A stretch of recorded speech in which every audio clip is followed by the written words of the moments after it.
I thought since we were talking about learning combo lines, trying to navigate different game states with Dark Magician, that this would be a good opportunity to use a game that I just had as an example of how to navigate a duel and consider your options and try to pick whatever option is going to leverage you the most advantage at a given situation. And sometimes that means departing from the plan that you had, right? Plans change when facts on the ground change, and there's examples of that in this duel. I was lucky I got to go first. I'm playing a pretty pure-ish list with Super Poly, which is very popular right now. And I happen to have the Super Poly, and I have one of the tech cards that I'm very excited about, which is the Primite Roar. Primite Roar is, I feel, very good in this particular format for the simple reason that all of the Cool Tune main deck monsters and most of the Synchros have very low attack scores. And Cool Tune normal summons most of the time to get their plays going and can normal summon more than once in a turn, which will trigger the effect of Roar in the graveyard to non-target banish a monster with less attack points than Dark Magician has, since obviously that's going to be the normal monster that we're targeting. And because of Spirit with Eyes of Blue and Mausoleum, even if the only playable card in our hand is Roar, we can still use it to do a combo that ends with a vanilla Dark Magician in the graveyard, even though we have to banish the first one that we summon to get to Demod. All that to say, I'm very excited about Primite Roar, and I'm happy to see it in my hand. So let's go ahead and start our combo. And basically all I'm going to try and do is set up the materials that I need for IP Masquerena, Dragoon, set my Super Polymerization, and pass. One of the main appeals of playing the Shining Sarcophagus cards in Dark Magician, besides the fact that Gendora is fantastic for going second and breaking boards, is that a monster that names itself Dark Magician Girl, when summoned by her own effect, allows us to draw 2 off the Soul Servant. So I'm going to grab my combo piece, plus an extra card, which could be a hand trap, it could be a breaker, it could be an extra piece of engine for extending, whatever. There's reasons to want to draw more cards. So we're going to set all of that up now. And you see the reason that I've grabbed the rod instead of going straight for the Soul Servant is that's another body that I can use on the field for link summoning purposes. So we draw 2. What an amazing draw. I mean, this hand is totally stacked. I've got everything I need for my combo. The guy hasn't interrupted me whatsoever. And then my blind draw is Max C. Let's go. You got to be excited, right? And we don't know what we're playing against yet, but it's hard not to feel confident with this particular hand. So we set up our IP Masquerena. I like to go Gaze here right away, because if they are making an important play, I want to have Dragoon available. This does leave you vulnerable to things like Super Poly and Kaiju and so on, but it's a gamble that I'm just simply willing to take in most cases. So we go Maxi right away. Why? Because a lot of decks in the format have non-activated special summoning effects, such as the Elf Note monsters. Kashtira is seeing more play now as an anti-meta pick. Diabellstar is a popular engine to be running inside other decks. So if I want to make sure that I'm drawing as many cards as I can, I want to make sure that my Maxi is active at the very start of the main phase 1 in case they lead with special summon an Elf Note to the center monster zone, what have you. This also, depending on how the rest of the duels go, can help me play around something like Triple Tactics Talent. If I'm going to be using my monster effects, I would prefer to be doing those in the draw phase or the standby phase, so that if he has talent, he can't activate it because I've not activated any monster effects in the main phase. Something to think about. Unfortunately for me, he has an Ash Blossom. But for me, that Max C is very important. If nothing else resolves, I want to make sure my Max C resolves, so I commit the Dragoon. But, oh no! He has Called by the Grave. Sucks to be me. Because now, I've essentially wasted my Dragoon's Negate, and I don't have a discard for Super Poly anymore.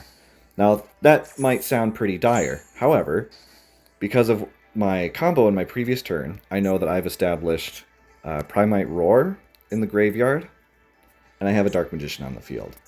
Which means that I know when he normal summons, that will trigger my Roar, and because I have used a spell effect during my opponent's turn, that in turn will trigger my Rod, which can dump Dark Magician Girl off of the field and add Rod back to my hand.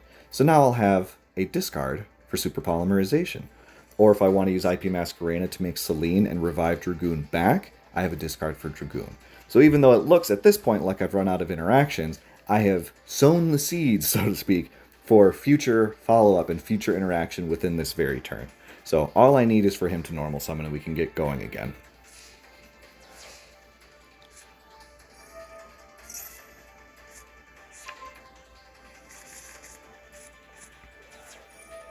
Alright, so this is good. He's revealing a card so that he can normal summon. That will trigger the Primite Roar, which is nice because now not only do we have the discard that we need, I'm electing to go for Dragoon here, as you can see.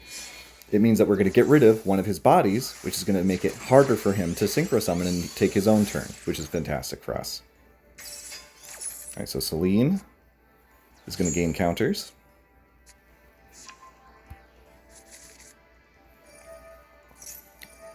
Rod will jump back into the hand, dumping the Dark Magician Girl.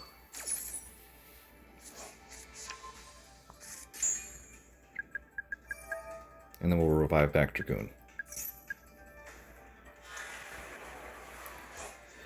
Now, if you're curious why I dumped Dark Magician Girl rather than Dark Magician, two reasons for that. One, Dark Magician Girl now at this point in the game is not doing anything on the field. She's not accomplishing anything. The Dark Magician, because of the effect of Primite Roar, cannot be destroyed by battle. So if worse comes to worse and all of my interactions are exhausted and the guy still makes it to battle phase, as long as Dark Magician is on the field, I'm safe. So I want to keep him on the field unless there's a reason that makes me think I'll gain more advantage by dumping him off the field for something. We do have a Super Polymerization here, and since I have a card in hand, that means that I can either Super Poly, and Dark Magician is a fantastic fusion material to have on my side of the field if I want to use Super Polymerization, or I have a discard for Dragoon, so I've got some flexibility in my plays.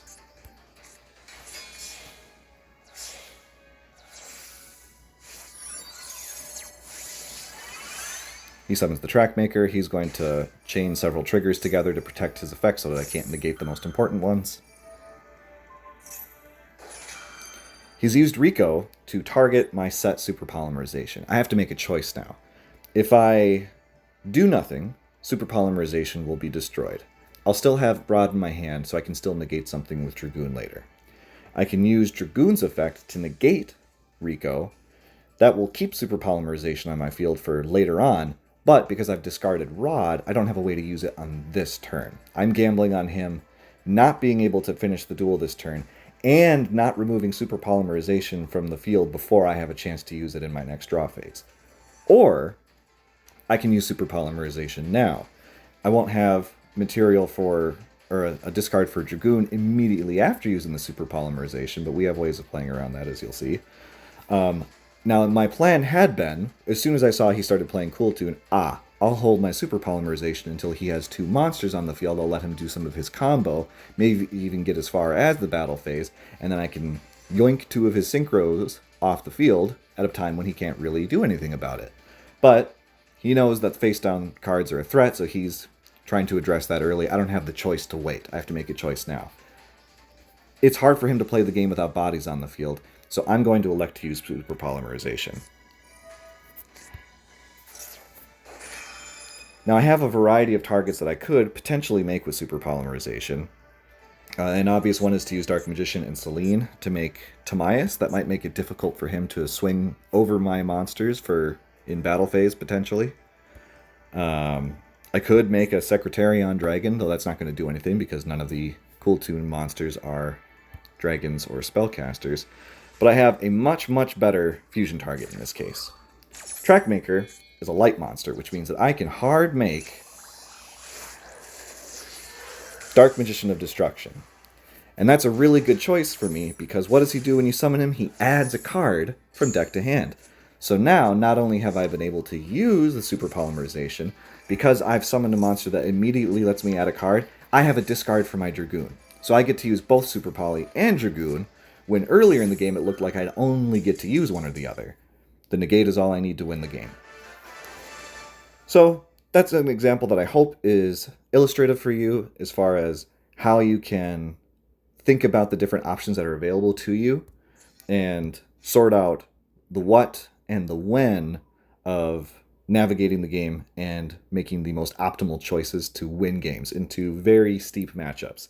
The Dark Magician obviously is not a deck on the scale of Cool Tune, but by using the interactions that I had available to me intelligently and trying to get as much out of my cards and not wasting them, I was able to outpace his plays and force his surrender. Let me know if you have any questions.